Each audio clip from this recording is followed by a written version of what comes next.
All right, let me tell you something at the front to very beginning. I may say it again when I'm done.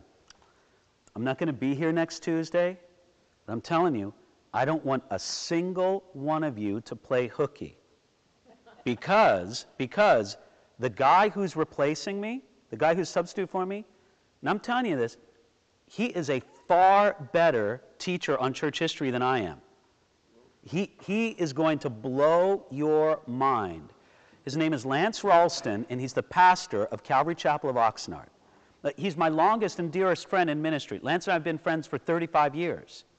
Lance Ralston has a weekly podcast on iTunes on church history called Communio Sanctorum. It has more than 20,000 subscribers. That's the kind of respect and knowledge this guy has. So I don't want anybody to think for a minute, oh, it might be some kind of letdown, because really, this guy should be teaching the class every week, and I should be substituting for him. So you got to come next week and hear Pastor Lance Ralston. He's going to lecture on two things. We're kind of going to break up our journey through the Christian Empire period, and Lance is going to talk about the Eastern Church, like the Orthodox Church and the Eastern Church. And he's also going to talk about what we call the Pilgrim Church, those expressions of the church outside the institutional church movement. Fascinating material. So I'm not going to be here, but it's going to be the best class so far this semester that we have next week. No fooling. So you're not going to want to miss that. All right. We have mentioned or taken a look at now our third aspect of church history. We talked about the apostolic church. That was the church of the apostles. We talked about the early church period. That's the period from the death of the apostles or the passing of the apostles. We're giving approximate dates. We all understand that the dates up there, they're approximate. To 312 AD. What happened in 312 AD? I'm glad you asked. We're going to study that together here this afternoon. Now we're embarking on our third period of church history, the Christian Empire. Now, the Christian Empire period covers a long section. You can see up there, almost 1,200 years. So what we're going to do in our lectures is divide it into an early period, that's approximately to the year 1000, and then we're going to divide it into a later period, that's approximately 1000 to the year 1500. So what our lecture is concerned with today is the Christian Empire of the early period. And as is our custom, the first thing we want to take a look at is general trends and characteristics of the early Christian Empire period. Well, what were some of those early or general trends and characteristics? Well, the first and most notable thing that happened during this period was that Christianity became officially allowed, then officially supported by the Roman Empire. At the end of the 3rd century and the beginning of the 4th century, it looked like Christianity might be doomed. Some of the most aggressive, extensive persecution that ever came against Christians in the Roman Empire came to them during the end of the 300s and the end of the 200s and the beginning of the 300s, especially under Diocletian. This was one of the most severe and difficult persecutions. It looked like the Roman Empire might stamp out Christianity. You see, they made it they hoped to either make it extinct or insignificant with just a few followers. There were administrative changes in the Roman Empire, such as splitting it between East and West. And there were some very tough emperors, such as Diocletian and Galerius. This together brought severe persecution for Christians. Now, starting in the year 298, Galerius expelled all Christians out of the army and out of the government. If you worked for the government or if you were in the army and you were a Christian, Galerius expelled you, that emperor. In the year 303, a tremendous persecution began against Christians. Churches were destroyed. Scriptures were seized and burnt. Christian services were absolutely prohibited. It looked like Christianity might be stamped out. But then, two remarkable things happened. The first one was the Edict of Toleration. And this was done by Emperor Galerius, the one who had persecuted the church so intensely. He had been a tremendous persecutor of the church, but surprisingly, Galerius, on his deathbed, issued the Edict of Toleration. He never admitted that he was wrong to previously persecute the Christians, but he declared that he admired the determination and the tenacity of the Christians in the face of persecution. And he said that for the good of the Roman Empire, Christians should be allowed to meet so long as they were orderly about their meetings. Can you imagine this? Think of what you would be like if you were a Christian in the Roman Empire at that time. You have undergone about 10 years of severe persecution. People you know have been killed for Jesus Christ. You can't find a copy of the Scriptures anywhere because they've all been burned. Now, I'm not saying all the Scriptures were burned, but lots of them were. The building where you guys used to meet together for church, it's been leveled to the ground. You meet in secret underground meetings. You are always nervous about being exposed. When a visitor comes to your meetings, are you happy? You're like, woo, we got a visitor. Come to our red table. Welcome. We're glad you're here. Is that it? No way. A visitor comes to your meetings, and the first thing you think is, he's a spy. I know he's a spy. I know he's here to expose us. Man, there is such a tremendous stress. There's such a tremendous difficulty you live. And then, all of a sudden, the same emperor who had persecuted you so vociferously, when he is very close to his death, he issues an official Roman proclamation that you should be tolerated. He also asked Christians to pray to their God for the good of the empire. And he established this very significant declaration of toleration of Christianity in the Roman Empire. What you can say is, at least on the surface of it, the bravery of Christians in the face of death and torture, that changed the heart of this very hardened Roman emperor. It was like a miracle of God. Well, that was the year 311. What happens when a Roman emperor dies?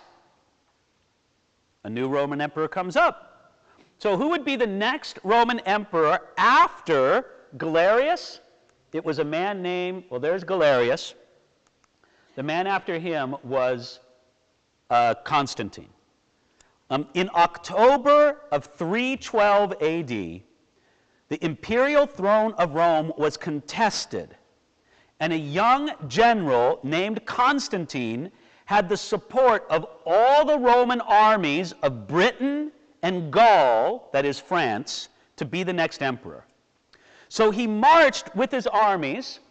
There's Constantine.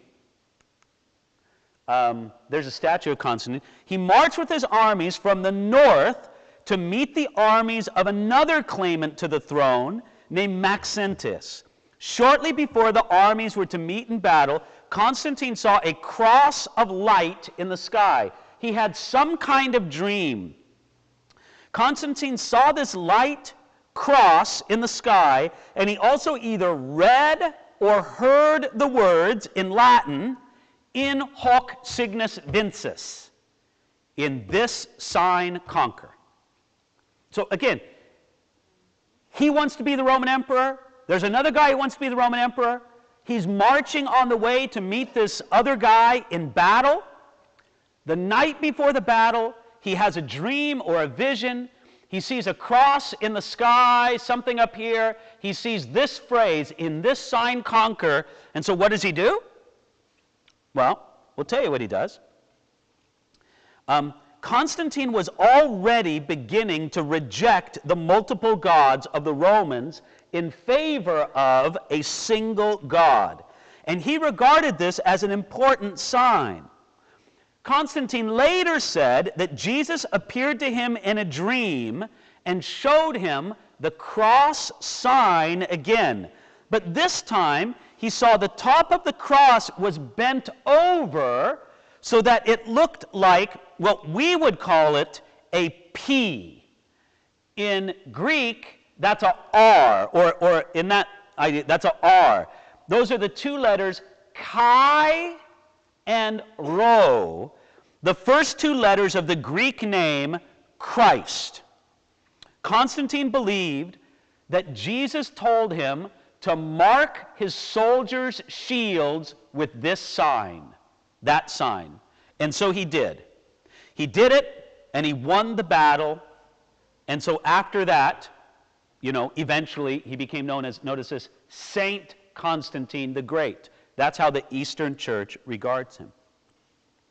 So what did he do? Well, when Constantine became the Roman emperor, he granted freedom and official status for Christians. In 313, he issued the Edict of Milan, granting religious freedom in the Roman Empire. The edict declared, quote, "Our purpose is to grant both to the Christians and to all others full authority to follow whatever worship each man has desired." Okay, that's a quote from the Edict of Milan. Now look, I just want you to take a look at that. According to that line from the law, does it favor Christianity? No. It just simply allows it. So notice the progression. First, Galerius tolerates Christianity. Now, Constantine, his first step is to give official status to Christianity. He specifically mentions them in the edict. So now Christianity had official status all this time. Now I want you to remember, long before this, centuries before this, before the time of Jesus, Judaism had official status in the Roman Empire. It was a permitted religion. But this was the first time that Christianity had official status in the Roman law. So what did Constantine do? Well, he also did what he could do to help the church. He sought to restore what was taken away in recent persecutions.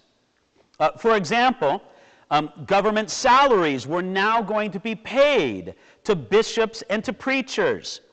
Sunday was now going to be recognized by the government as a day of rest.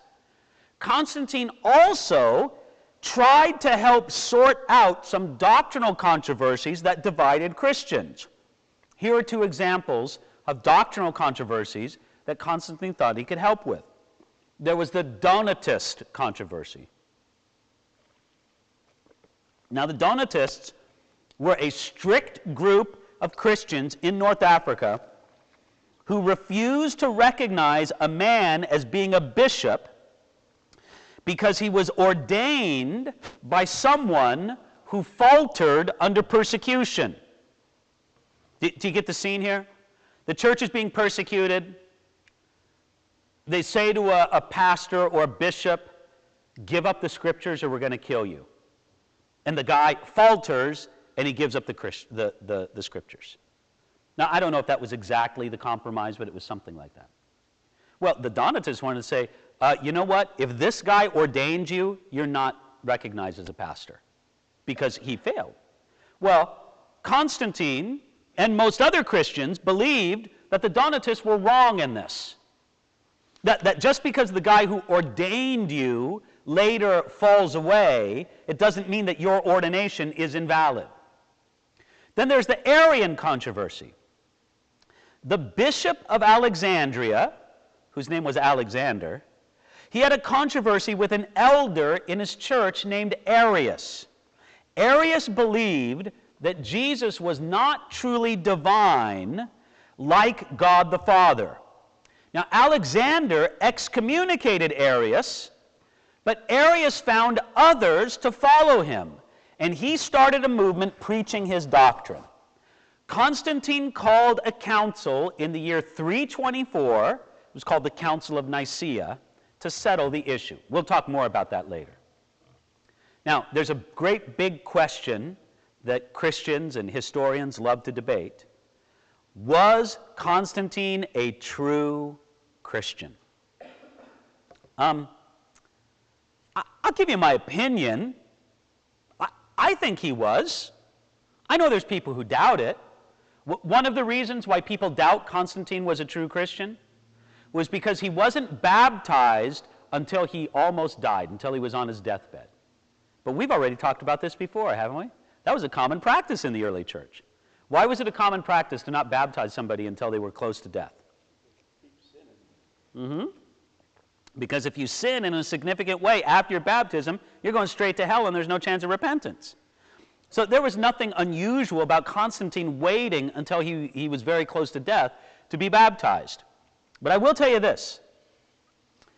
The official recognition and support of the church by the Roman Empire ended up being a negative influence.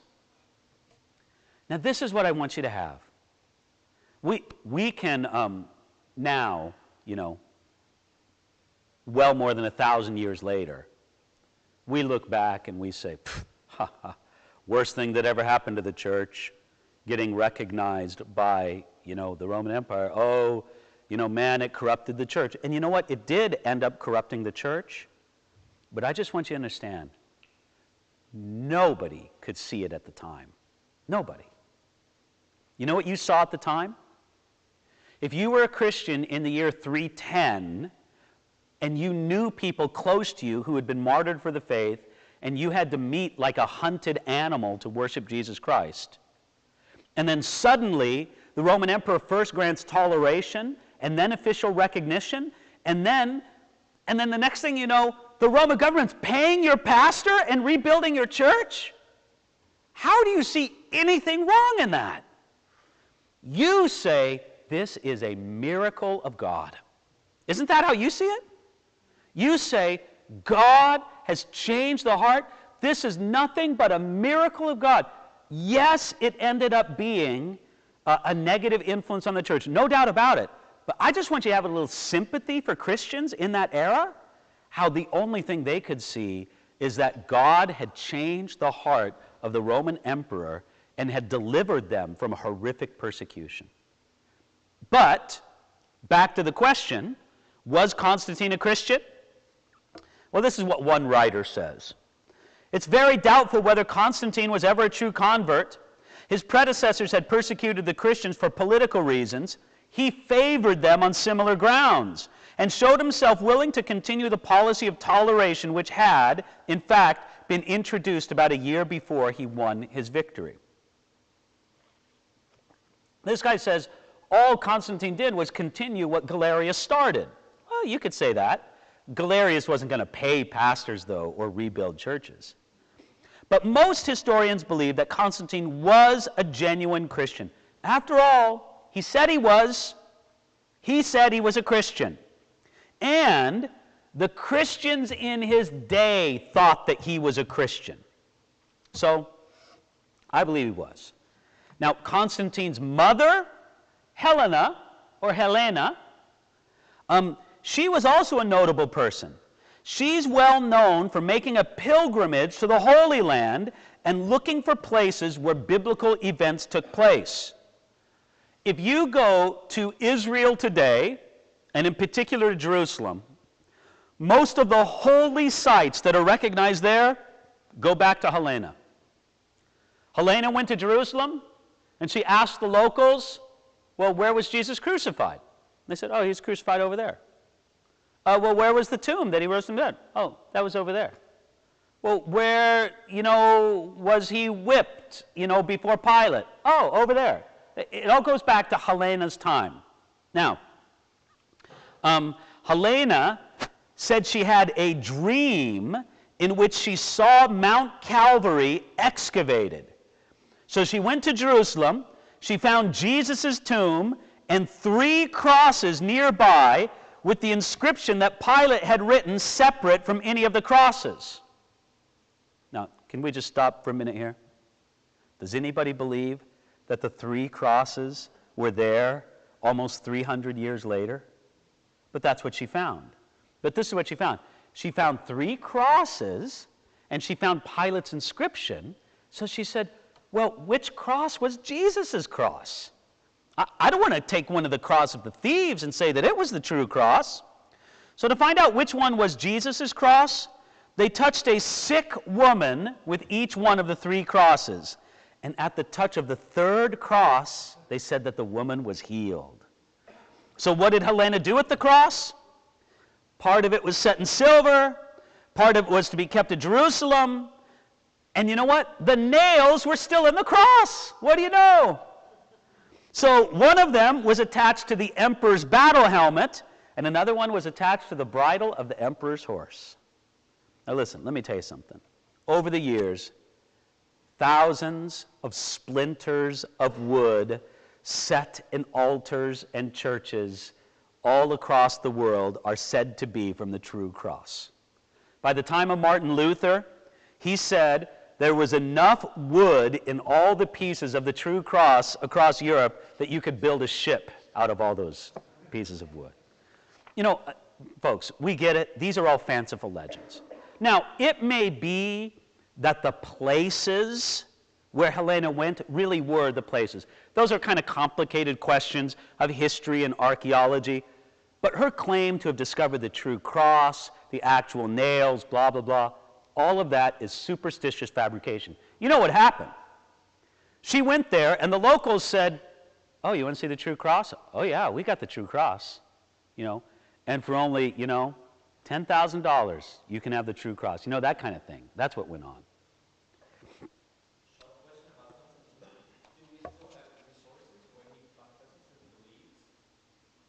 Yeah, there are documents that mention his conversion and his claims to faith, yeah. And he was very active in the Christian world. Yeah. But let me get back to this point. It's very important that we note the different environment before persecution and after persecution. This seemed to be nothing but a tremendously positive miracle from God. God had changed the hearts of 2 Roman emperors, first Galerius and then Constantine.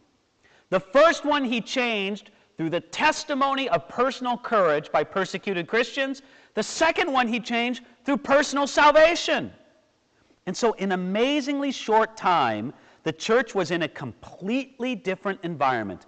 In a moment, it seemed, the church went from persecuted to privileged. For centuries, the church had been a counter-cultural movement. If you wanted to belong to the community of Christians, you had to set your face against what the culture told you to do and be a Christian.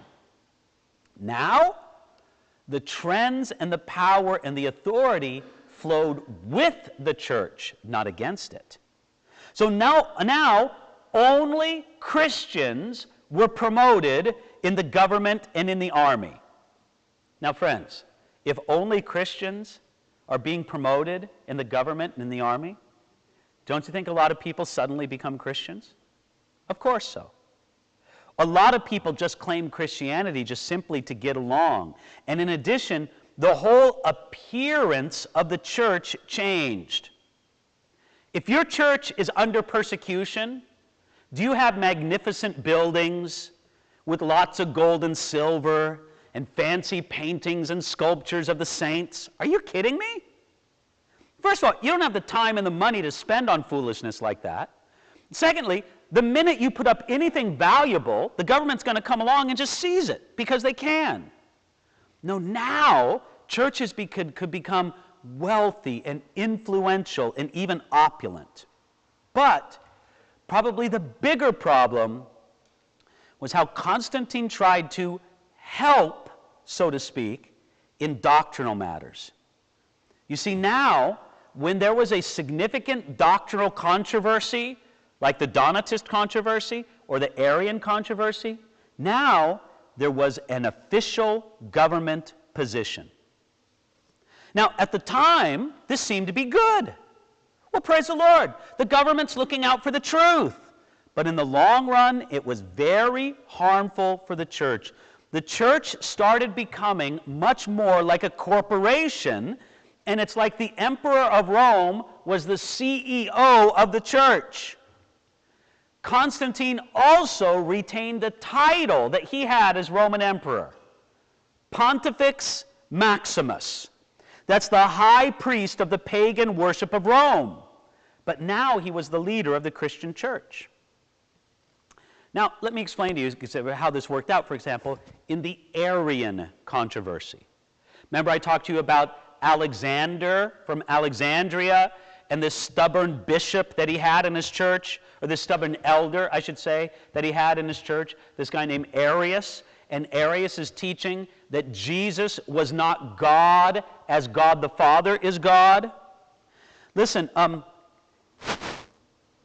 in the Arian controversy, Constantine's greatest concern seemed to be for the unity of the church.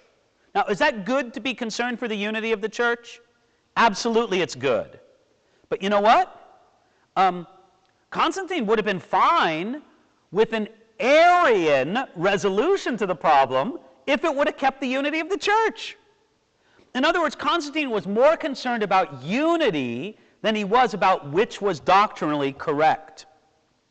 Now, there was also a problem because Athanasius, who succeeded Alexander, the bishop of Alexandria, Athanasius refused to accept repentant Arians back into the church. He just didn't trust them. Arians would come back and want to join the church again. And Athanasius said, no, I don't believe you guys. I don't trust you. Constantine tried to force Athanasius to receive these repentant, or at least claimed repentant Arians back in the church. Now, when Constantine died, his empire was divided among his sons. One of his sons turned out to be basically an Arian, and he forced an Arian creed upon many reluctant bishops. When the bishops appealed to the long-standing teachings of the church, the son, Constantius, said, "Whatever I will shall be regarded as the teaching of the church. Either obey or go into exile." Now, imperial power was being used to promote heresy. You see, what's significant about this is no church leader ever called into question the right of the emperor to get involved in the matter. You know, when Constantine first started getting involved in the Arian controversy, calls together the Council of Nicaea, nobody came up to him and said, Emperor Constantine, with all due respect, this is none of your business. We're the church and we'll settle this on our own. No, especially because he was on the right side, they said, fine. Well, the problem is that if the government is on the right side today, it may very well be on the wrong side tomorrow. But you've given the right to the government to help decide doctrinal matters. And that's exactly what happened.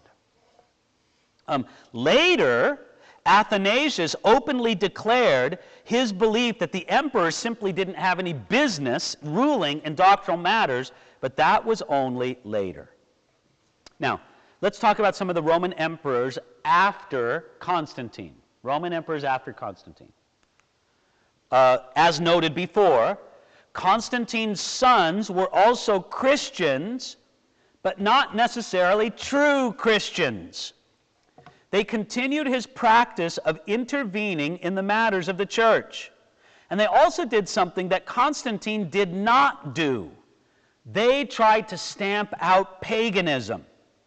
In the year 356, Constantius closed the pagan temples and prohibited sacrifice to the old pagan gods with a death penalty for those who violated his decree.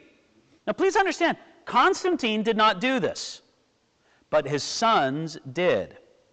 Now this is very interesting. After Constantius, this is the son of Constantine, a nephew of Constantine named Julian came to the throne. Now Julian barely survived a massacre of his entire family, and they were killed by soldiers who wanted to prevent any threat to the sons of Constantine becoming the next emperors. He was trained by Arian tutors, and he developed an attraction to Greek philosophies and pagan mysteries. Julian became emperor in the year 361, and in that year, as soon as he became emperor, he attended his last Christian worship service. You see, he knew that he would never be accepted as emperor if he was hostile to Christianity. But once he was emperor, he could show his true colors. It would be like a political candidate today who says very strongly, I'm a Christian, I want to, promote Christianity in America. And he gets elected, and as soon as he's elected, he says, you know what, I'm not a Christian, I'm an atheist. Or, I'm not a Christian, I'm a pagan. Even more so. That's what Julian said. So, once he was emperor, he showed his true colors, and at first Julian promoted what we might call a diversity campaign. He wasn't against Christianity, he was just simply for all these other religions as well. He even spoke of rebuilding the temple in Jerusalem and allowing the Jews to worship more freely again. But he eventually promoted a return to Greek religion and philosophies. And he really hoped that if he left the Christians alone, they would just fight among themselves and destroy each other.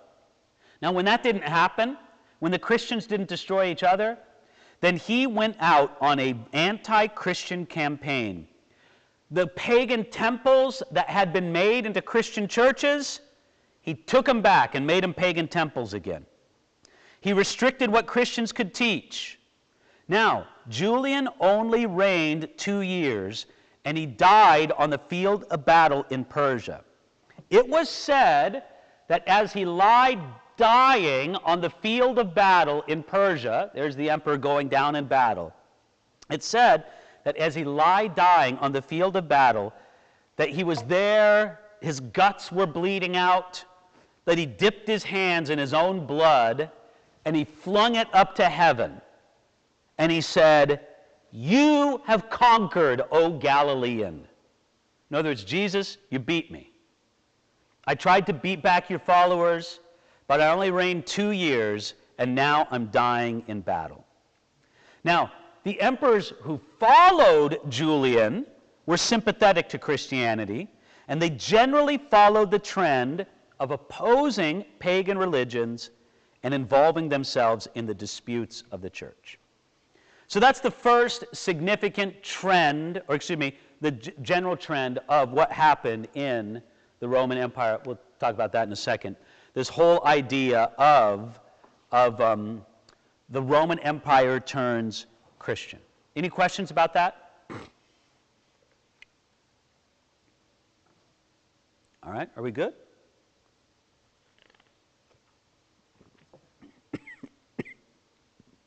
Next, there was the decline of the Roman Empire and the other peoples of Europe. Between the year 250 and 300, Christianity began to spread among the Germanic tribe known as the Visigoths. How did it work? The Visigoths raided cities in Asia Minor, what's today Turkey, and some of the prisoners that they took were Christians. The witnesses of these unwilling missionaries introduced the Visigoths and the German peoples to the Gospels. The first leader of a more organized work to these Germanic peoples of Northern Europe was a German named Ulfilas. He was born about 310. He had a Greek Christian mother, and he became a leader to the Christians in his area. He learned to speak Greek from his mother. In the year 341, he was among a party of Goths who were sent to Constantinople as a diplomatic delegation. He met Eusebius, the bishop of Constantinople. Now, the last Roman emperor left the throne in the year 476, deposed by German invaders. But for some generations before that, Rome was no longer a mighty empire. It was constantly fighting these barbarian invaders, no longer on the frontier, but now the barbarians were coming into Italy and Rome itself. Rome was sacked by the barbarians in 410 and in 455. This meant that the city was invaded, it was plundered, men were killed and sold as slaves, and women were carried off as brides for Germanic leaders. Barbarians began to occupy lands on the Italian peninsula and carve up the region. By the year 476, a chieftain named Odovassar deposed the Western emperor. He was only a boy, 11 years old. And with that event, the Roman Empire was over. Now, in all this period, the population declined radically. Once Rome and Italy in general had been densely populated under the great days of the Roman Empire. Not anymore. Pope Galaccius, 492 to 496, he wrote that of the provinces of Tuscany, they were almost completely depopulated. Rome itself, Rome in its heyday, probably had something like 1 million people in the first century. By the year 800, it had a population of about 25,000. Now, can you imagine that? To go from a city from about 1 million people to something smaller than the population of Galata. When the Roman Empire fell, society became more violent and less urbanized. Again, how did all this happen? How did the Roman Empire fall? Well, about 350, the Roman Empire was still massive. Again, Christianization has already begun. But about the year 350, the Roman Empire included the Near East, North Africa, England, France, Belgium, the Netherlands, Spain, Italy, Switzerland, and Western Germany. But then after that, violent invasions began to tear the empire apart. One critical step in this was the Battle of Adrianople. The Battle of Adrianople was one of these great turning points. It was the beginning of the end for the Roman Empire. The battle was fought between the Roman Emperor Valens and the Goths on August 9th, 378. It took place 10 miles outside of the city of Adrianople, which is now the city of Erdenin, Turkey. Adrianople, Erdenin, is the most fought-over city in the world. It has seen 15 major battles in 1700 years. So the Goths came down from the north, the Romans came from this side, they had a tremendous battle. Now, the bottom line of this is that Valens and Rome should have and could have won the battle, but they didn't. It was one of the turning points of history. You know, historians love to discuss turning points. What if Valens wouldn't have been defeated at Adrianople? They say the Roman Empire could have lasted another 200 years, but it didn't. He lost. After the Visigoths' victory there at Adrianople, they were able to roam freely, unhindered by the Roman army that had lost perhaps 20,000 to 25,000 men. And this momentum would bring them to go and conquer Rome itself in just a few years. And it introduced a new kind of defeatism into Roman thinking. You see, after Adrianople, they lacked the psychological confidence to defeat the Visigoths. Even though they beat them in some subsequent battles, they never had the confidence and the will to finish them off. So the Visigoths worked their way through Greece and the Balkans, and then eventually Italy itself, until under Alaric in 410 they sacked Rome for 3 days, and then they left because there was no food in the destroyed city. Let me tell you something that's very interesting about the Roman Empire that makes it a little bit scary for our day and age. When a culture loses confidence, it can be defeated. When a culture can't gather up the will to fight and defend itself, it can be defeated. It can be defeated by a weaker and more primitive culture that has confidence and has the will to fight. And I'll tell you something, as I look at the world today, this is kind of scary to me. It's scary to me simply for this reason. It seems like the Islamic world has a greater will to fight and a greater confidence than the Western world. Now, they don't have anything like our armies, they don't have anything like our weapons, they don't have anything like our technology, blah, blah, blah, blah, blah. But I'll tell you what, they've got a confidence and a will to fight that the Western world simply does not have. And if that doesn't change, in the long run, that's going to be the culture that succeeds. Do you want to know one example of how the Islamic world has a confidence in the future that the Western world does not? They have way more babies. They have way more babies. When a culture is not confident in the future, and when they just kind of see beyond the present day and their own day, they have lots of babies. The Western world does not have lots of babies anymore. Not at all. And it's a very, very scary thing. It is. We have the right to be concerned about this.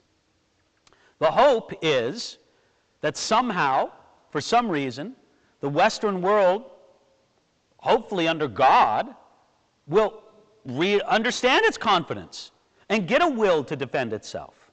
But right now, it doesn't look like it. It doesn't look like the strong horse in the race.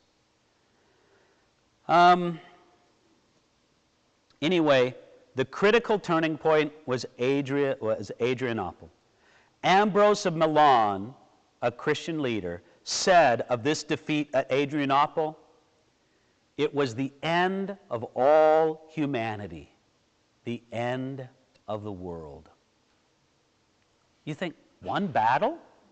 One battle? The end of the world? Yeah, because after this battle, the Romans essentially gave up. It took many decades for the defeat to work its way through, but after this, they gave up and no longer had the will to fight. Well, going on, the Germans established states of their own, and they occupied the Roman forms as much as they could. Many countries and provinces of Europe today are named after these Germanic tribes. So France was named after the Franks, this German tribe, the Franks. England was named after the Angles. Denmark after the Danes, Sweden after the Swedes, Lombardy in Italy after the Lombards, Burgundy in France after the Burgundians, Saxony in Germany, Essex and Wessex in England, all after the Saxons, Friesland in Holland after the Frisians. Yet, these were not states and administrations such as the Romans had.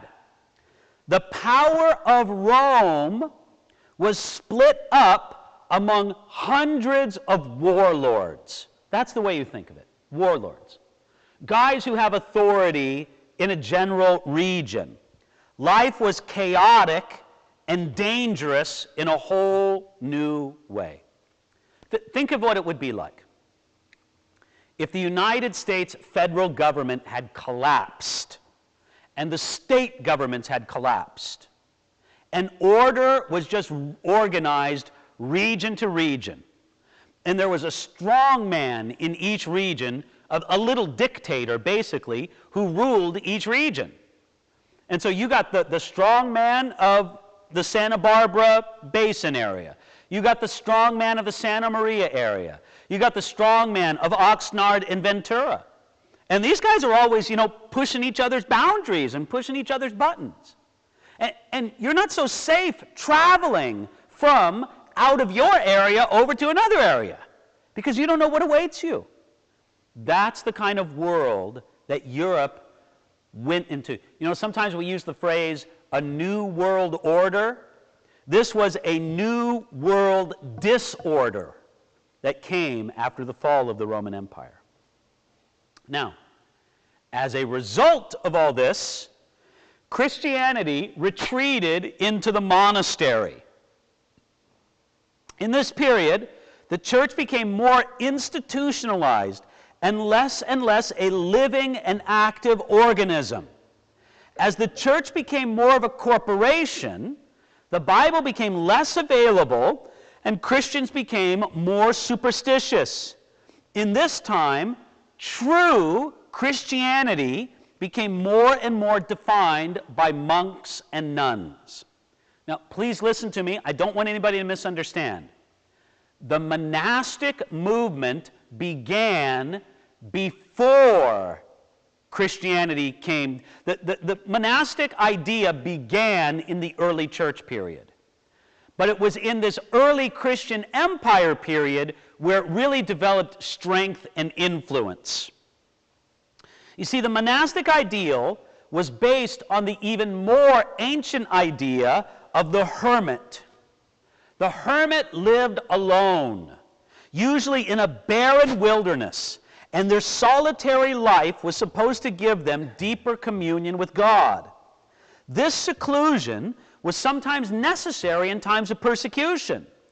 But later, most of the Christian community thought the guy out in the wilderness just to seek God, he must have the closest walk with God possible. And so they developed into these different ideas. That's the idea of monasticism. Now let's talk about Anthony the Hermit. The first monk of any kind of fame was a hermit named Anthony who lived in the desert of Egypt. He was very impressed by the story of the rich young ruler, and he applied the words of Jesus to the rich young ruler to himself. So he sold everything, he gave the money to the poor, and he said goodbye to everybody, and he lived alone. Now first, he lived alone near his house. That wasn't enough. So then he lived in a tomb. Finally, he went out to a lonely mountain.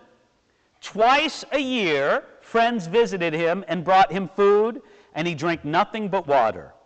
He decided to never comb or cut his hair except at Easter. And as typical for many hermits, Anthony described strange visitations of demons and temptations in the wilderness intended to distract him from his relationship with God. The guy might have just been hallucinating. We don't really know. But there he is. Now, you say, okay, one weirdo out in the wilderness, who cares? No. The Christian community said, ooh, this guy's really holy. This guy's really spiritual. And this became a new ideal of spirituality. Another notable group of hermits were the Stylites, or sometimes they were called the Pillar Saints. They took their name from a certain Simon who died in 459. Simon imagined that by living on top of a pillar, his soul would be closer to God. So he started with a pillar that was 6 feet high, 2 meters, and then he gradually increased the height until he lived for 30 years on top of a pillar 60 feet high, 20 meters tall. He had a lot of visitors. He would preach to them from the top of his pillar. The Stylites were a group who followed in his footsteps. By the way, stylos is the Greek word for pillar. Now, there were many different monastic orders, and usually they were distinguished by the way that they dressed and by the particular rules that were attached to their monastic order. They were usually named after their founder. For example, the Benedictine order was founded by Benedict. The Franciscan order was founded by Francis. Now, the Benedictines' order and rule of Benedict was very influential. Benedict was a nobleman who became a hermit in the Italian countryside in the 6th century, say about 500 AD. He was said to be a healer and a holy man, and people were drawn to him. Before long, he was asked by a group of local monks to lead their monastery, and he agreed. But when he laid down their rules, they said, "Man, these are too strict," and they rebelled against him. Twice they tried to murder Benedict by poisoning. He left that monastery, he organized 12 others, and established his famous Rule of Benedict, which kind of became the house rules for many monasteries after that. Now, the monastic movement, was it good or was it bad? Well, it depends. It was bad in the sense that it created a false sense of spirituality. The idea was this: if you're really committed to God, you got to leave society and go live in the wilderness or in a cloister. This led to kind of a two-level form of Christianity. The real Christians lived as monks, and the low-level Christians lived in the secular world. You see the problem with that? But not every monastic order, there were many different orders, not all of them were cloistered. Some of them went out preaching the gospel and meeting the practical needs of the people. Those were the better monastic orders. That's the bad part of monasticism. Monasticism was good because it provided a place where some kind of learning and culture could survive the general breakup of society after the fall of Rome. You see, at their best, monasteries were places like intense discipleship schools, and their graduates were sent out to do ministry. Matter of fact, during this period, monks were at the forefront of spreading the gospel to unreached regions. The gospel continued to spread, especially among the barbarians. The Picts were converted by 400, the Irish by 435, the Franks by 496, the Scots by 563, the Angles and the Saxons by 600, and the Goths by 720. And again, much of this was due to the fact of monks who went out as evangelists. So that was monasticism at its best. So there was a bad aspect to monasticism, there was a good aspect to monasticism, but there was a useful aspect to monasticism. What was it? Monasticism was useful because new monastic movements were created to absorb reform movements in the church. When there arose some energetic, popular reformer, a guy like Francis, who comes along and says, the church is corrupt, we got to get back to the roots of the gospel, we got to do something. The church didn't freak out and make him a martyr. They just made him a monk and said, okay, great, start your own monastic order. Gather around you all the people who believe like you and go for it. Monastic orders were used to channel the impulse for reform within the church. And new monastic orders kept coming up. Any questions on that? Let me...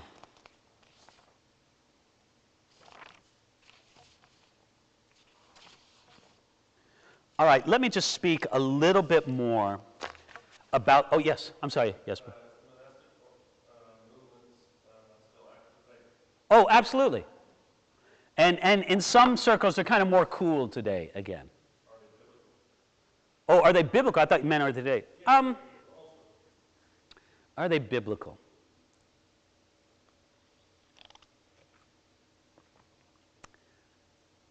I think that monastic movements that disengage from the world are not biblical. That's my opinion. Because they ignore Jesus' command to be in the world but not of the world. And so monastic movements that retreat from the world and don't. Now, not all monastic movements do that, but many of them do. That's kind of the whole point of them. Yes? Is this a time when some of the extra-biblical things began to creep into the church, like the veneration of Mary? Oh, yes. This is the time period when that Absolutely. And a lot of it's because, okay, it is hard to describe what it's like when a once mighty society falls. You know, we in the Western world for the last 200 years, you could say even longer than that, you might say the last 400 years. But let's just say in the Western world in the last 200 years, all we know is progress. Man, things get better. Technology gets better and better. Does anybody really expect that the next generation of smartphones are going to be worse? I mean, there may be features you don't like as well, but man, technology is going to get better. Everybody thinks 10 years from now, computers are going to be better. They're not going to be worse. We're so keyed into this idea of progress, we take it for granted. We don't realize that there have been some dramatic times in church history, in the world history, I should say, forget about church history, world history, where culture takes a huge step backwards. Government, agriculture, trade, education,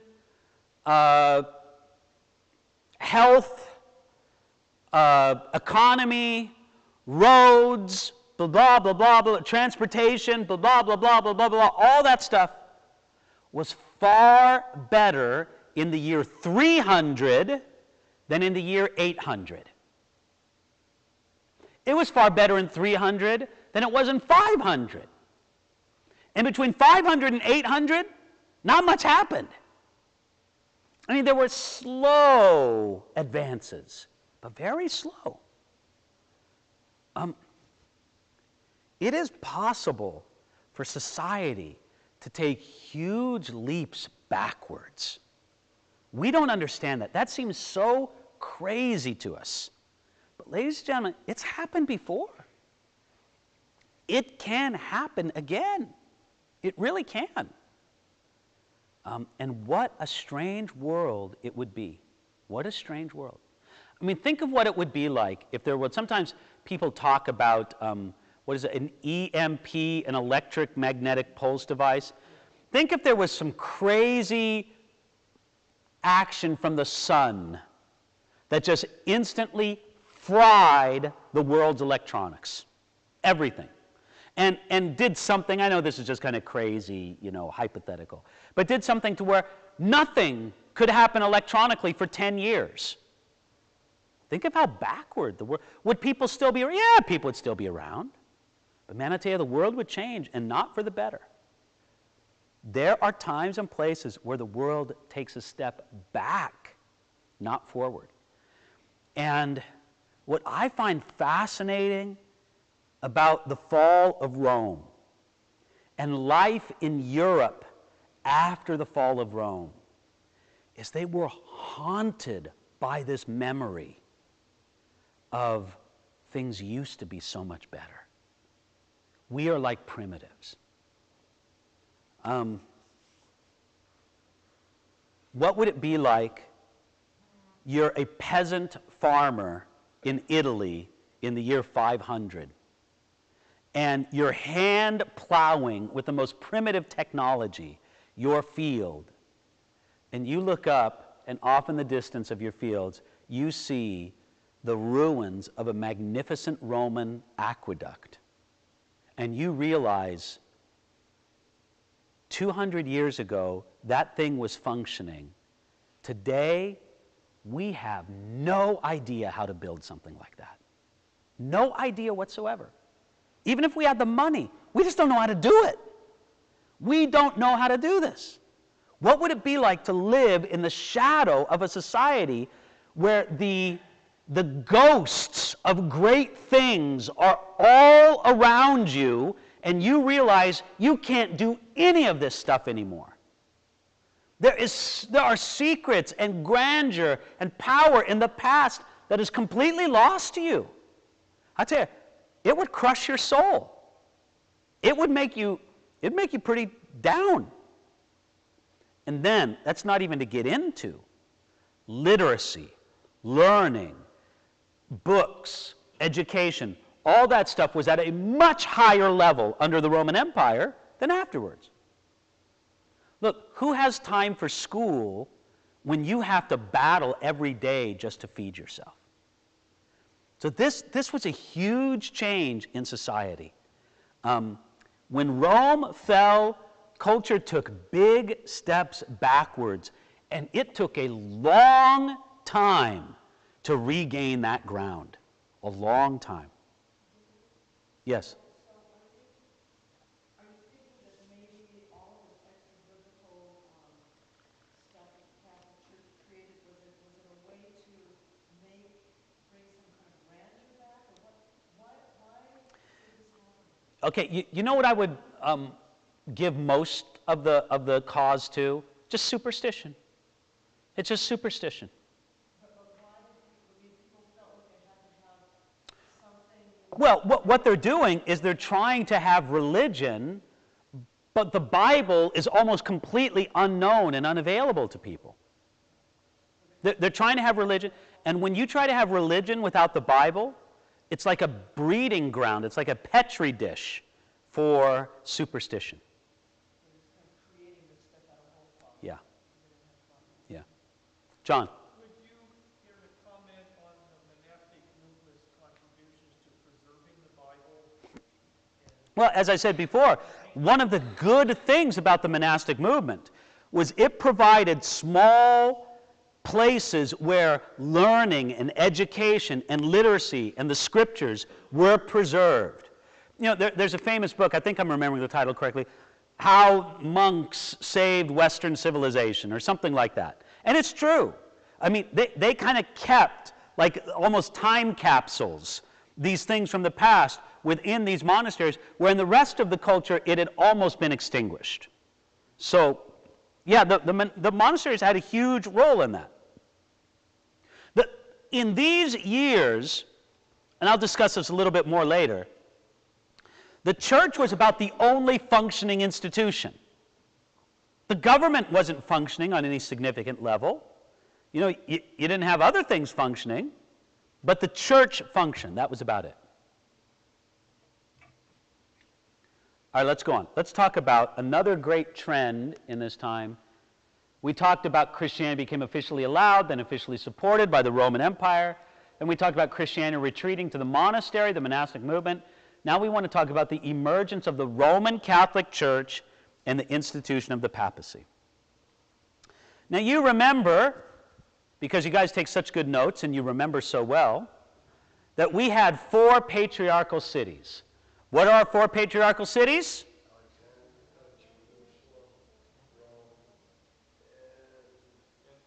Antioch. 4 patriarchal cities. The bishops of these cities were more powerful and prominent than the bishops of others' cities. But this is what happened. Among these 4, eventually the Bishop of Rome became more powerful and prominent than any of these 3. There's one difference that you can tell. These guys have to divide all the influence of the East. Of the West, there's only one patriarchal city, and that's Rome.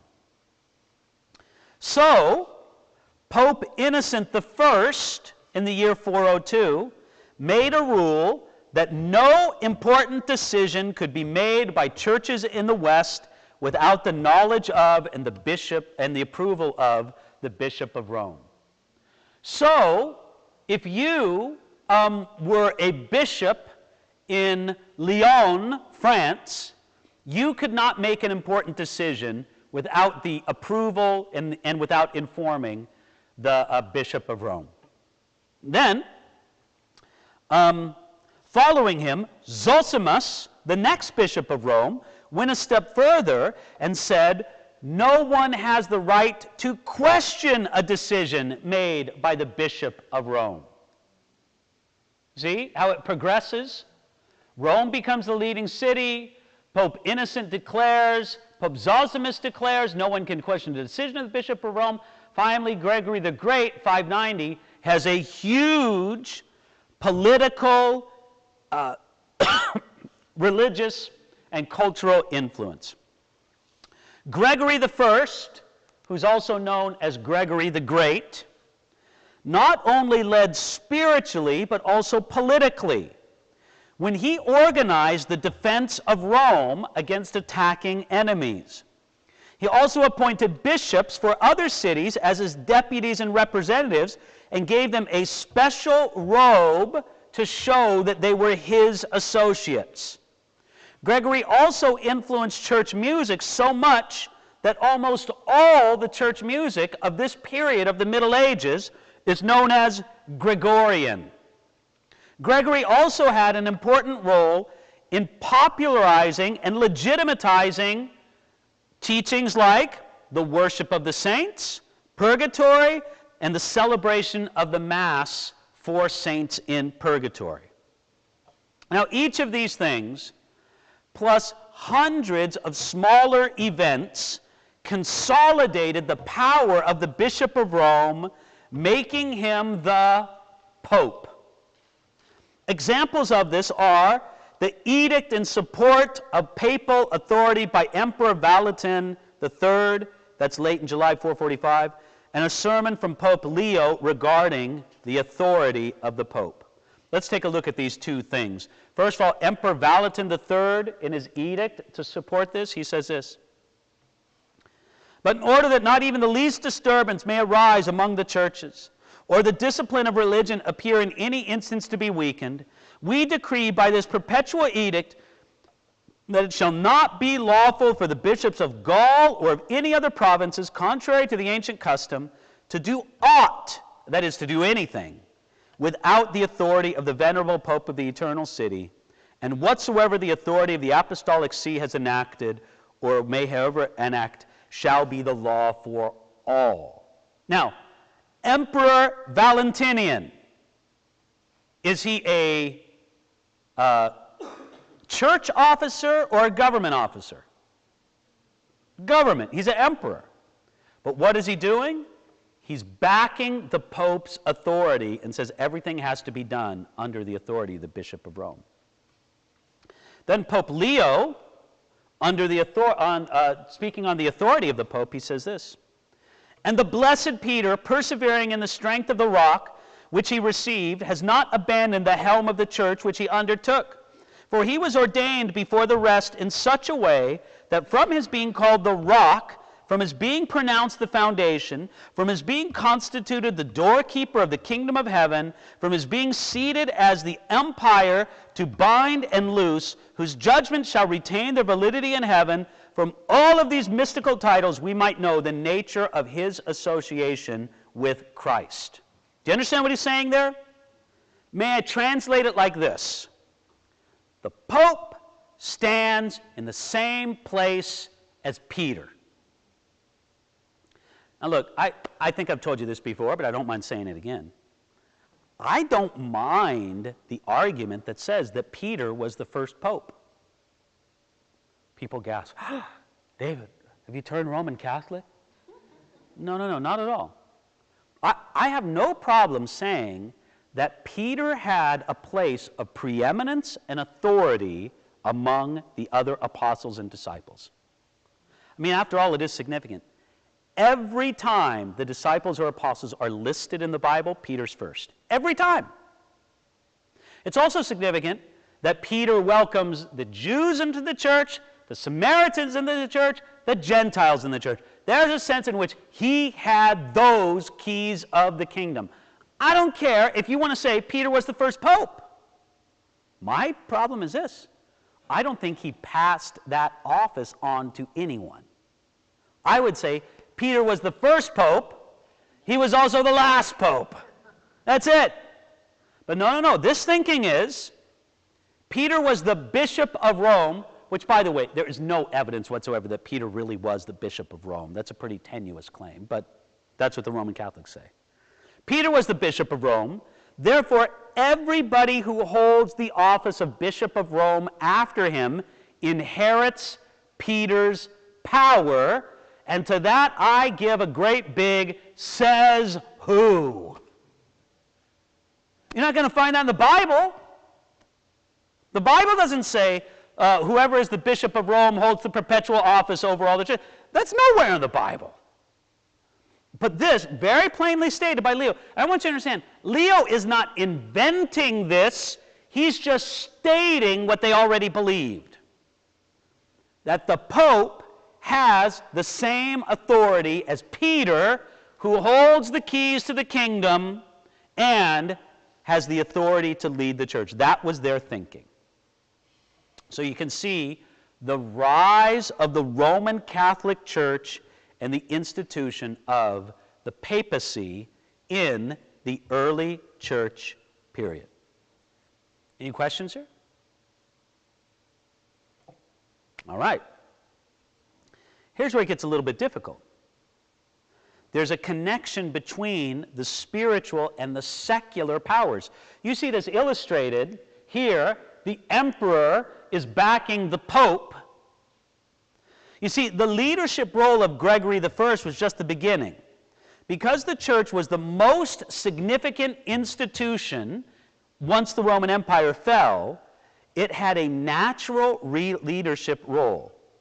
So in the late 8th century, a man named Charles the Great, who we also called Charlemagne, which means Charles Magne, Charles the Great, he took the throne and expanded his kingdom to the east and the north, and for the first time since the fall of Rome, a large part of Europe had a stable leadership. You know, around the year 800, it seemed like, wow, we're getting this thing back pretty good.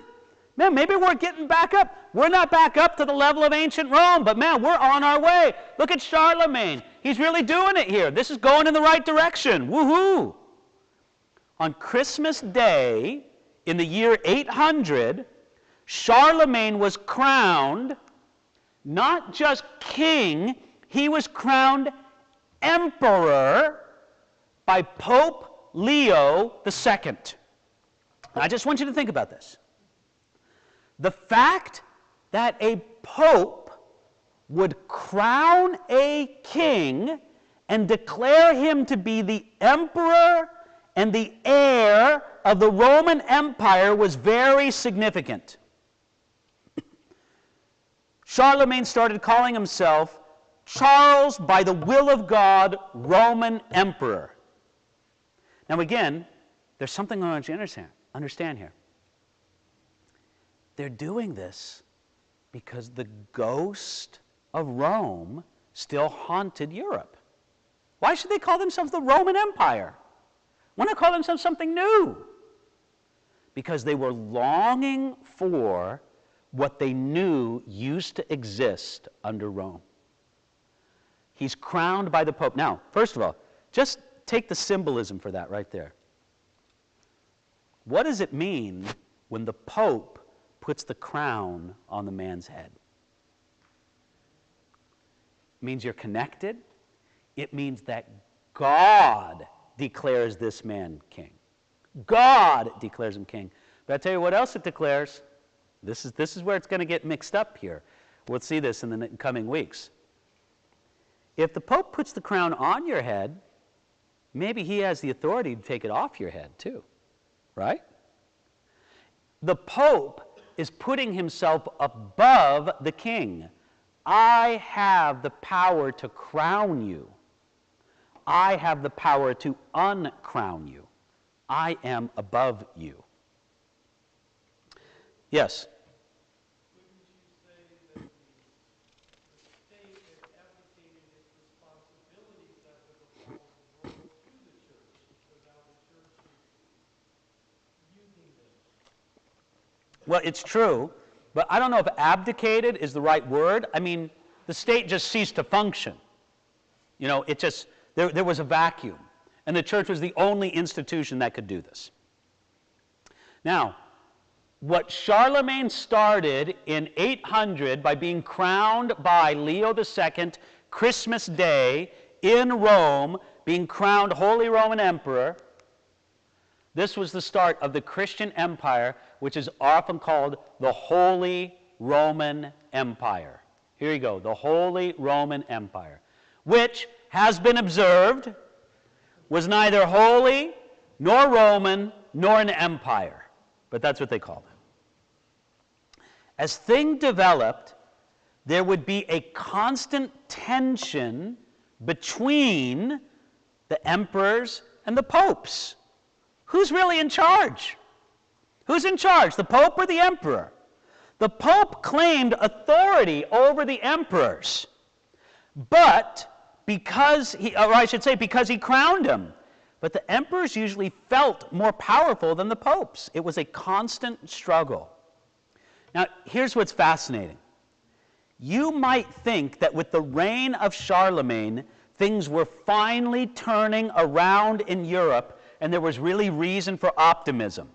He had encouraged unity, education, building, and many kinds of advancement. With the reign of Charlemagne, you're saying, yeah, we're getting back on track. Let's do it.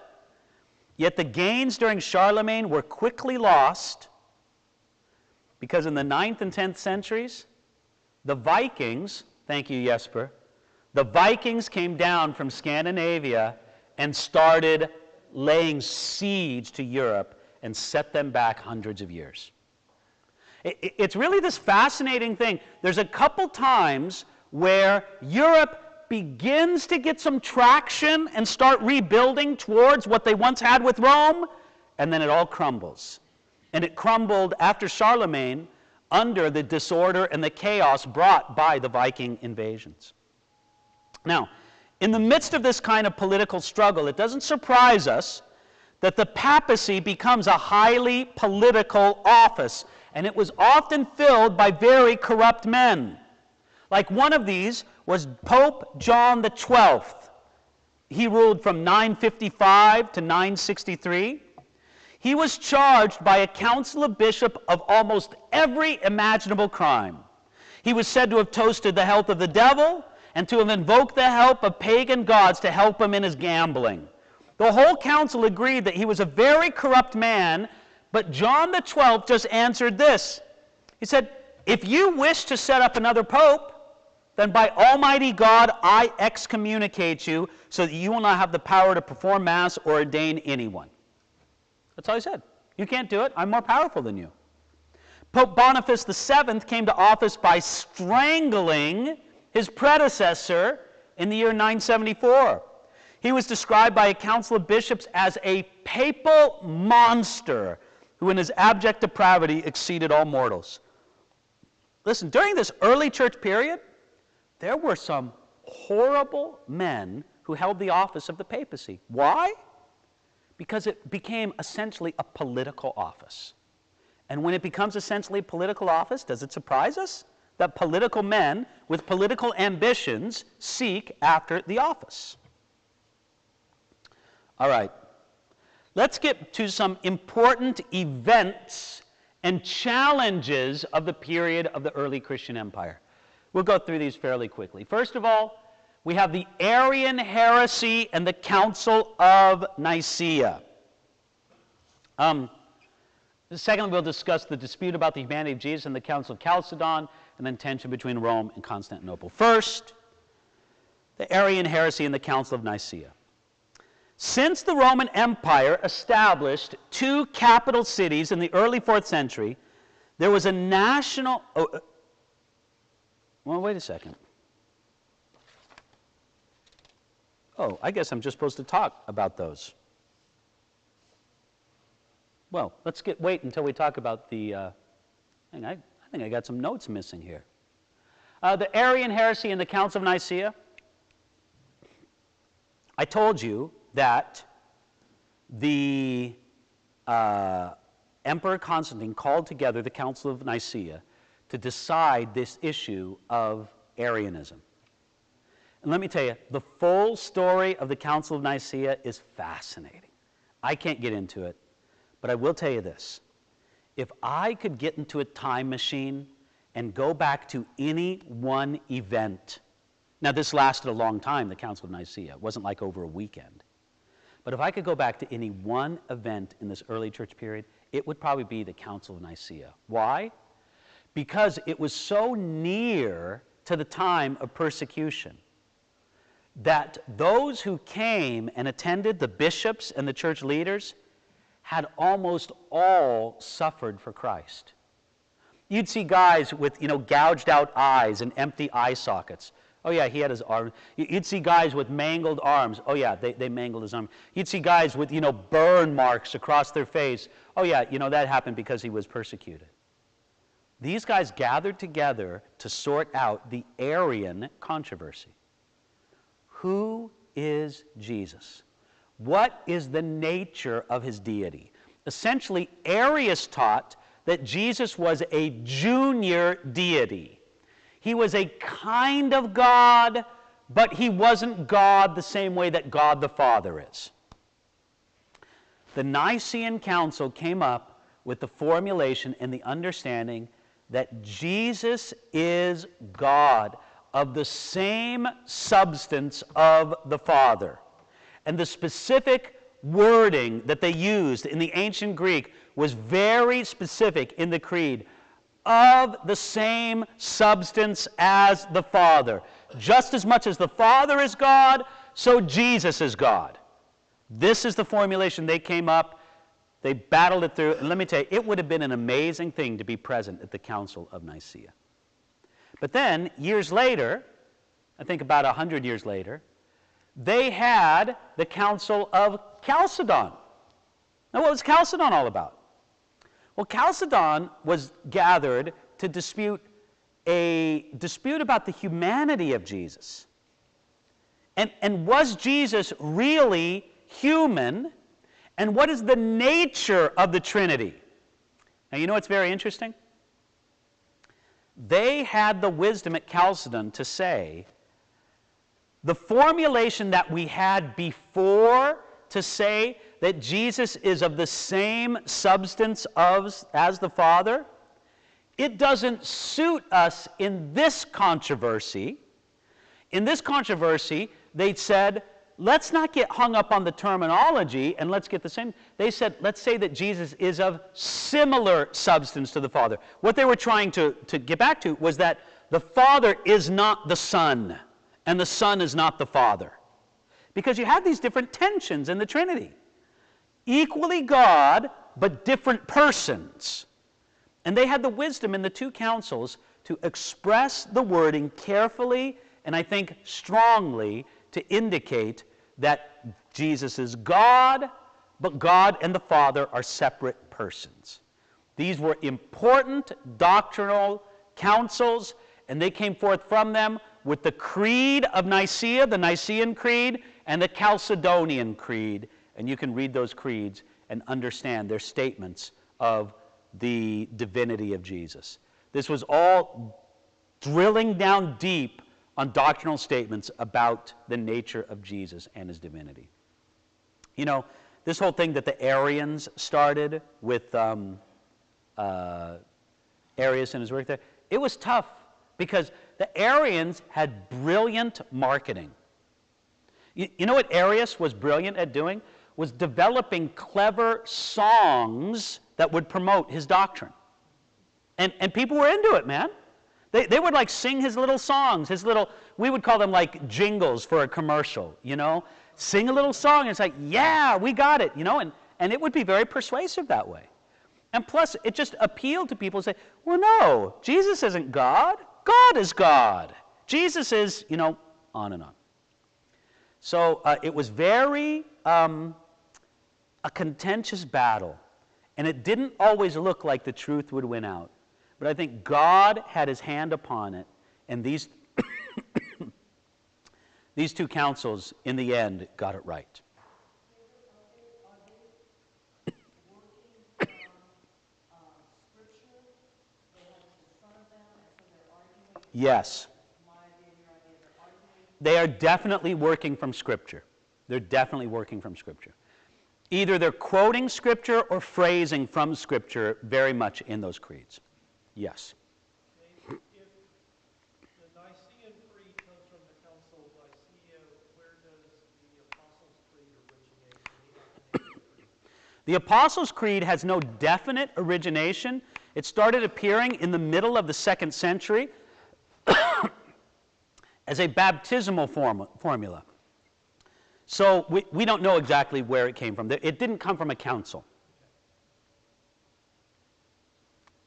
By the way,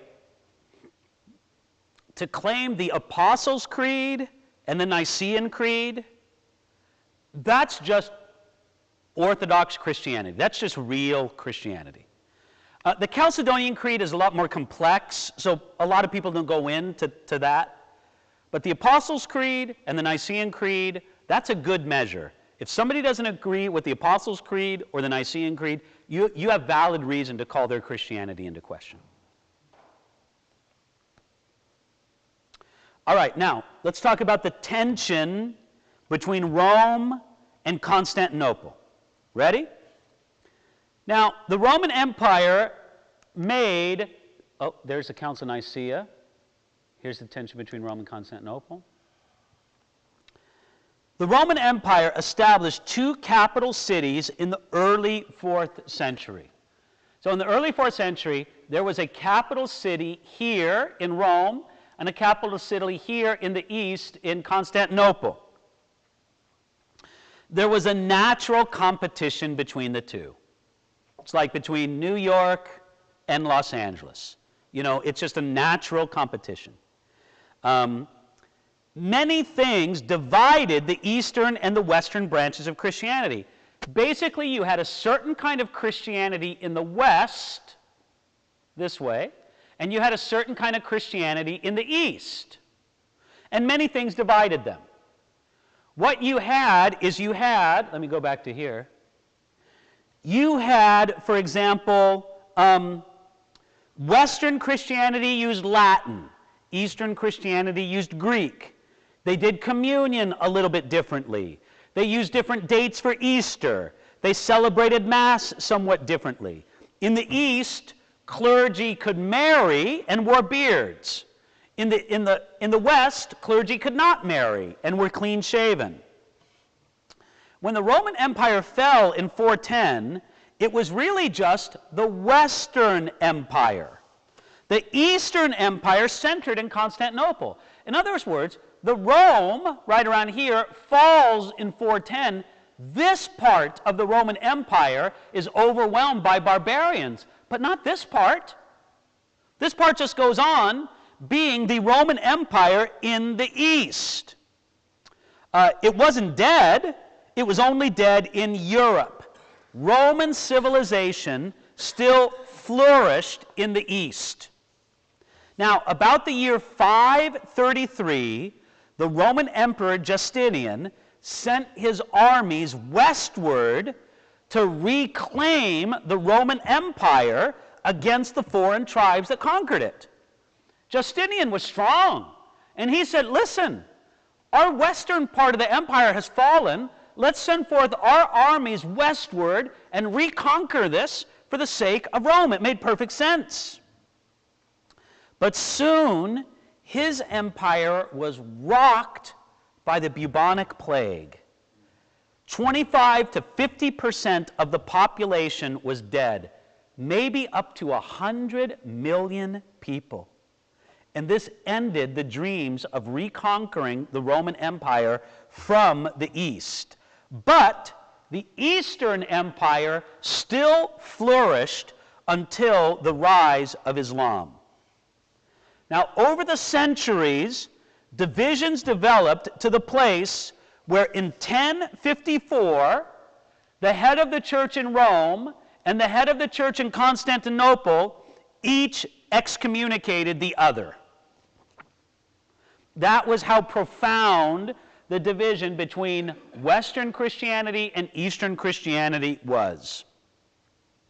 When Islam finally conquered Constantinople in 1453, amazingly, Constantinople endured against Islam for some 700 years. I mean, this mighty empire of the East kept getting smaller and smaller and smaller, but it wasn't finally conquered until 1453. But by the time it was conquered, most Eastern Christians said, we would rather become Muslims than become Western Christians. That's how much animosity there was between the East and the West. By the way, that 1054 excommunication of each other, that is known as the Great Schism. And I think Pastor Lance is going to talk about that next week, the Great Schism. All right, let's talk now about the emergence of Islam and the Islamic invasion of Europe. In the year 662, the followers of Muhammad were a persecuted band of visionaries in Arabia. 100 years later, they controlled all of Arabia, all of North Africa, all of the Palestinian region, all of Persia, all of Spain, parts of India, and they were threatening France and Northern Europe. Friends, that's staggering historically. 662, a persecuted band of fanatics, okay, down here in the Saudi Arabian Peninsula. 100 years later, their empire extends all this way and even up here into Spain, and they're threatening France. That's radical. That's radical. Now, all these areas were previously Christian. All these areas. What happened? Well, the Christians in these areas were persecuted or martyred, oftentimes very severely, by Muslims. They were persecuted or assimilated by their Islamic conquerors. Oftentimes, they would allow Christians to exist and live, but they were under a special form of taxation, and they were kept very low, and at times they could be eliminated anytime. They had no rights like the rest of Islamic society. And of course, there was no kind of evangelism or anything allowed. It was a remarkable change from the year, say, 662 to 100 years later. A turning point was in 732 at the Battle of Tours in France. There, a Frankish force defeated, you see the difference here? There, and then now all this is Muslim. This is Moorish as well. But listen, there a Frankish force defeated a Muslim army. Now, it was kind of a small battle, but it turned back the expansion of Islam into Europe, and it put Charles Martel into prominence. It established his line ruling in the Roman Empire, and his grandson was Charlemagne. But notice, if the Islamic invasion had not been stopped at the Pyrenees here, at the Battle of Tours, it's obviously here, and pushed back to the Pyrenees, Islam could have very well come very easily and defeated the Holy Roman Empire at that time. In 720, these Islamic armies were crossing the Pyrenees into what is today southern France. They were going across here into southern France. They won a big battle at Narbonne and then lost another. But they had a very wise retreat. They had good management from their leader. They were able to fight another day. They brought a force of perhaps 15,000 warriors up through southern France to a place between Poitiers and the shrine of St. Martin of Tours, a place famous for its spiritual associations. At the time, they were only 200 miles from Paris. Charles, who had no official title, but he was practically the king of the Frankish kingdom, he was an experienced and a popular soldier. We don't know much about the details of the battle. It took place on a Saturday in October of 732, and the armies seemed to be somewhat evenly matched. Probably the Muslim army attacked because the Frankish army was renowned for standing strong. Like a wall, they described it. And they did not flee in panic as many European armies had up to that point. At the end of it all, the commander, Abdul Rahman, was dead, the Muslim army withdrew, and Tours was saved. Charles was given the name Martel, which means hammer.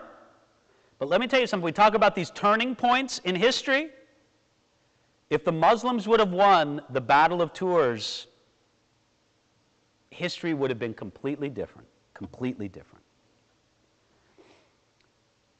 Questions here?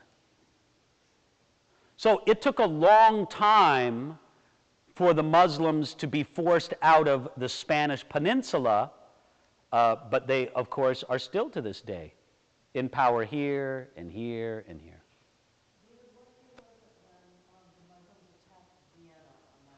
Okay, that's much later, like in the 14th or 15th century. Yes? September 11th, 1682. There you go. 17th century. That's a different army, a different leader, and they're coming this way. They're coming this way against Vienna. All right, let's conclude by talking about some important people and writings of the early church period. First of all, we have Cyprian. Listen, he's kind of belonging to the early church period, but he had an influence into the early Christian Empire period, so I'm going to talk to him. Cyprian wrote Unity of the Church and the Lapsed. He reacted against corruption in the church. He refused to accept baptism unless it was administered by a godly, pure priest. He was such a godly man and a martyr that it was tough for Augustine to show that even though Cyprian had a right heart, he didn't always have the right ideas and teachings. Here's a little glimpse from Cyprian.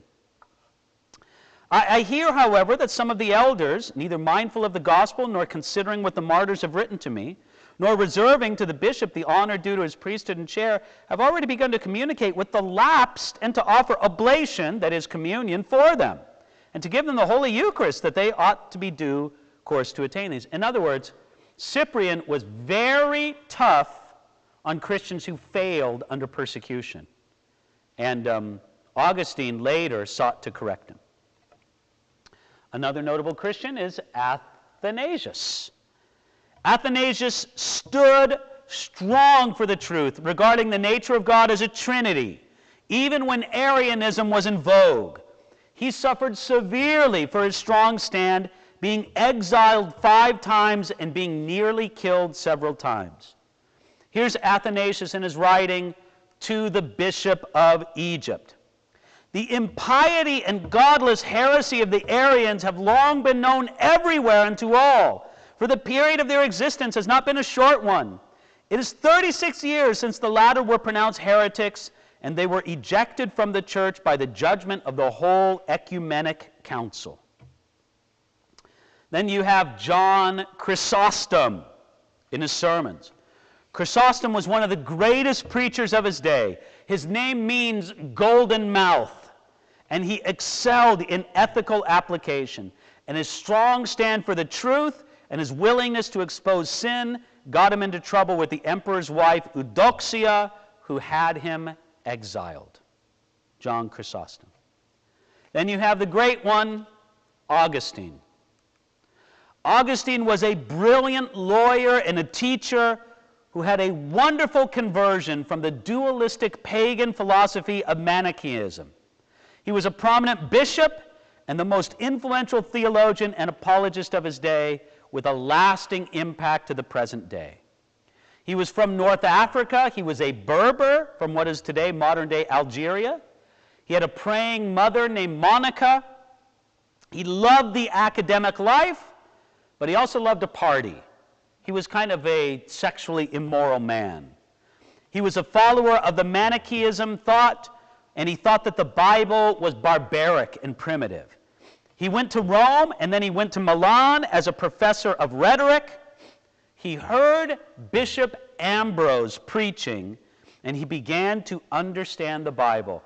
Augustine was converted when he was in a garden, so convicted of his sin that he was just tortured in the garden, and then he heard some children playing a game.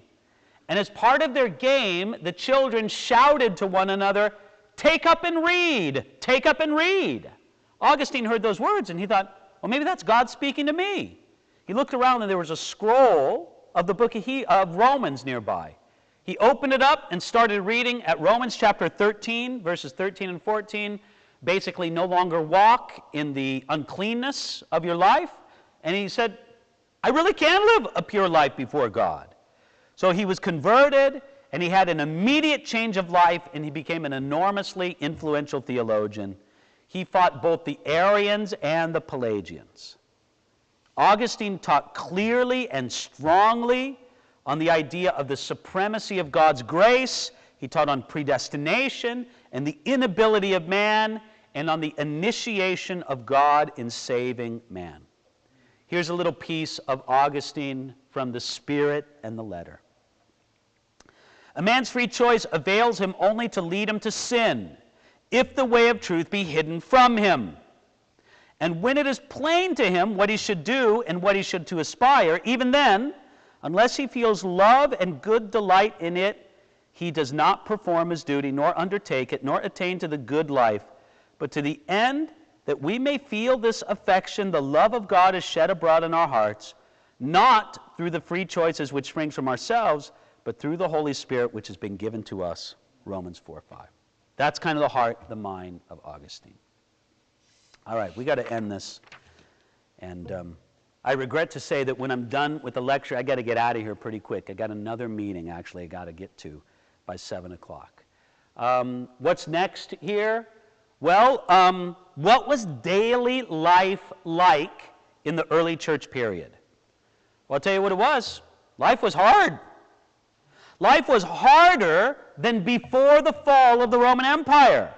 When the Roman Empire collapsed, one contemporary man wrote this: "The mother of all the world has been killed." That's how it felt. There were many more Christians, but many fewer people. Cities in the ancient Roman Empire were depopulated. What few people lived in a formerly great city would gather in one portion of the former city. The rest was given over to wild animals and to whatever. The wilderness was frightening like never before. Communities lived in relative isolation because communication and transportation was so bad.